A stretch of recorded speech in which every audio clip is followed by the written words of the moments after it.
Hi, this is Dr. Colin. Today we're going to take a look at how to maintain and gain mobility through functional range conditioning, FRC. But more specifically, we're going to look into CARS.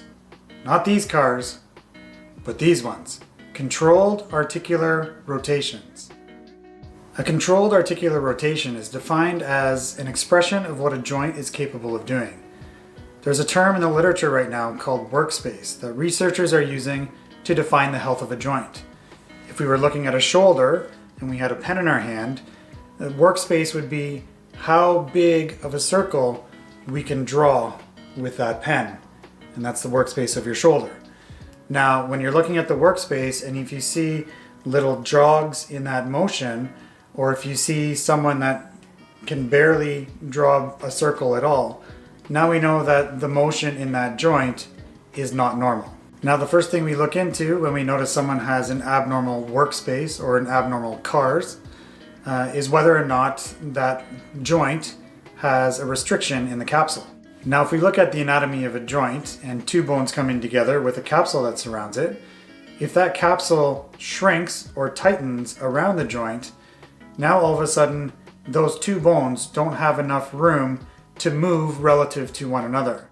Now, if we bring that back to the shoulder and consider that the capsule has shrunk around the shoulder, when we try and do our CARS or try and create that workspace, all of a sudden now your shoulder can't move, so it has to be something else. Your thoracic spine, your elbow, that has to try and compensate in order for you to achieve that motion that you're trying to obtain. So here's the thing, your thoracic spine and your elbow do not work like a shoulder works like a shoulder.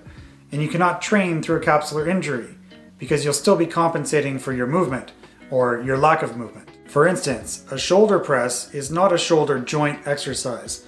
It's an exercise that requires a shoulder joint with full mobility and lack of capsular restriction so that you don't have to compensate with your thoracic spine and your elbow. So the FR system, including FRC, applies science to movement in order to help us maintain and expand our active ranges of motion. And part of this system are CARS, which are simply controlled rotational movement drills. Now, you can use your CARS in many different ways, but start by using them as a daily routine to get your body moving in the morning. This also helps increase the health and longevity of your joints, increases and maintains the range of motion in your joints, and helps build more body awareness and control, which will carry over to performance. You can also use CARS during the day to help mobilize tight areas. This will increase blood flow to the muscles, speeds up recovery of any injured joint, and will increase nutrients and oxygen to the synovial fluid of your joint, which keeps them healthy. Then we can also use CARS as a warm-up for our training. On top of that, CARS can actually be dialed up or down, and if you increase them, you can actually use them as your training protocol. So watch over the next few weeks as we start to introduce a number of different CARS for different areas of your body that you can start using as your daily routine.